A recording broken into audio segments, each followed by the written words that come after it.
যে পরিমাণ গরম পড়েছে মনে হচ্ছে মাথার কাছে সূর্যটা পুরো চলে এসেছে।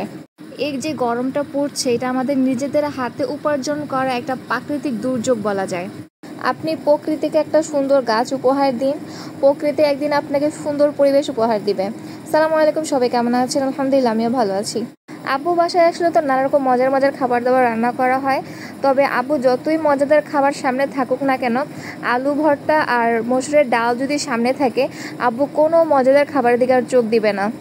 আব্বুকে ছাড়া যখন খেতে বসি তখন খেতে ভালো লাগে না, কেমন একটা নাই নাই অনুভব হয়, কাজ করে। তো আব্বু যখন আসে, সবাই যখন একসাথে খেতে বসি তখন একটা আলাদা ফিলিংস কাজ করে, মানে অল্প খেলেও মনে হচ্ছে যেন পেটটা ভরে যায়, মানে একটা পূর্ণতা আল্লাহ দিয়ে দেয়। তো আমার আব্বু আম্মুকে, আমার বোনদেরকে, সবাইকে আল্লাহ নেখায়াত দান করুক।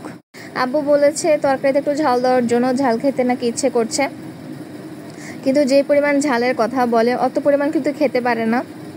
চোখ দিয়ে পানি চলে আসে খাওয়ার সময়, তো চোখ দিয়ে পানি চলে আসে। আব্বু ঝাল খাওয়ার কথা বলে কিন্তু অত ঝাল খেতে পারে না, এই আর কি। তা আমি যে মাছ ভাজি করছি এটা হচ্ছে কালীকন্যা মাছ।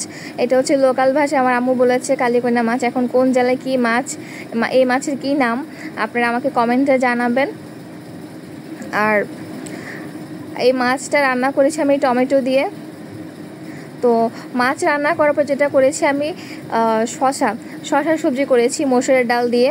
সেটা খেতে ভালো লেগেছে, মাশাআল্লাহ আমার থেকেও খুব ভালো লেগেছে। আর যেটা করেছি আমার আব্বুর জন্য, প্রথমবারের মতো নিজের হাতে খাসির মাংস রান্না করেছিলাম।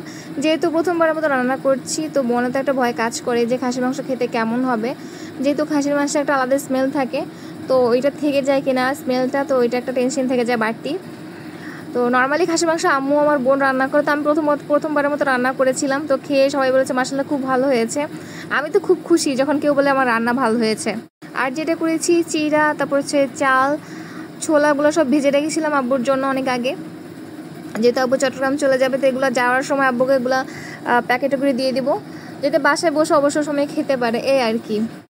মাছ আর খাসির মাংস আম্মু ডিপে রেখে দিয়েছে বক্সে করে, যাতে পথের মধ্যে খাবারগুলো নষ্ট না হয়ে যায়, যেহেতু প্রচুর পরিমাণ গরম পড়ছে। তো আব্বু যখন চট্টগ্রাম যায় তখন আমাদের সবারই মন খারাপ থাকে, তো বিশেষ করে আব্বুর একটু বেশি খারাপ থাকে, যেহেতু আব্বু এখানে একা থাকে। তো আব্বুর জন্য ছোটোখাটো একটা প্রবাস জীবন আর কি। তো আমার আব্বুর জন্য সবাই দোয়া করবেন, আমাদের জন্য সবাই দোয়া করবেন। আল্লাহ হাফেজ।